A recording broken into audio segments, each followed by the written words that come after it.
So the next one is mirroring. And this one feels really, really awkward when you first do it. So it's like saying the last 3 words of what someone else said. I'm not going to ask Spencer again. Chris, there we go. Yeah, Chris was actually at this event.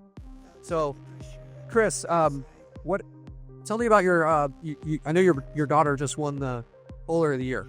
Tell me a little bit about that. Yeah, she won like the Gatorade Alabama Bowler of the Year for her sport. Right? Player of the Year. Yeah, she was selected out of her 1,000 athletes, event player. 1,000 athletes. She really likes it ever since her accent. It made the sports in her sport. Well, she can actually be stable. So we can mix in a label here too, right? So I've done this a few times. You don't want to just continuously mirror. It sounds like you really spend a lot of time with your daughter in bowling. He's opening it up more, and I'm giving him the leeway to do it, and not infusing my own stuff. Like, I love bowling too, right? We're not going to do that. I want him to talk. This isn't about me. This is about him, right? Which is, people love to talk about themselves, and the reason that this is so rare is because we love to talk about ourselves too.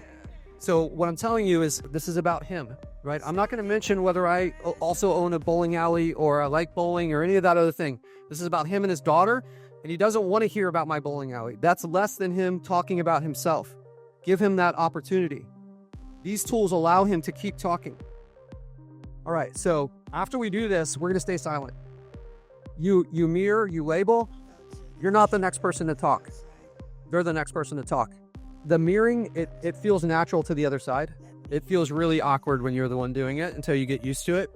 It keeps them talking, diffuses tension. It allows them to clarify points, right? So it's very easy. This can be your go-to when you don't know what to say. It doesn't always have to be the last 3 words. It can kind of be the meaning of what they said, right? So if Chris says she just won Bowler of the Year, I don't have to say Bowler of the Year. I could say she sounds like quite an athlete or something like this where it's the same topic. If you do it too many times in a row, it's going to be weird though. Summarizing. This works really well with my wife when we're fighting.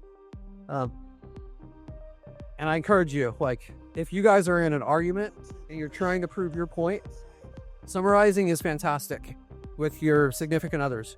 If they believe that you understand what the problem is, they will be dramatic, the level 10 to level 2 in seconds, right?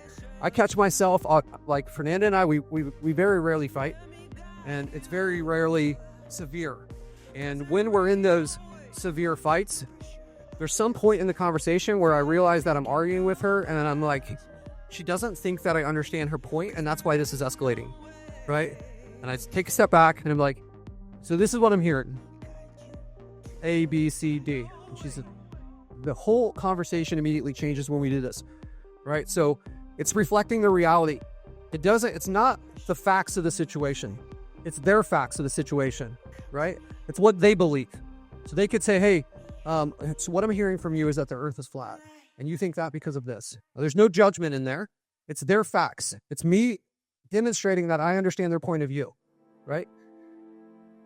It builds the emotional connection, right? Okay, so here's an example. I've been burned by agencies before. They've overpromised, changed a lot, and I got 0 results. So you've invested in marketing before, but it didn't pay off as expected. You felt those agencies made big promises and didn't deliver. This right here, the magic response, if you're in a conversation and you get that's a special moment.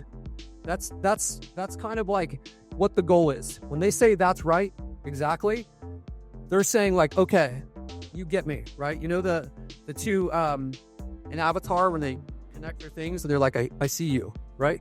That's that moment where it's like they're recognizing the fact that you know who they are now. This is what we're driving them towards. So when you hear that, you can kind of like put a stake in the ground and say, okay, I've made progress here. They get it.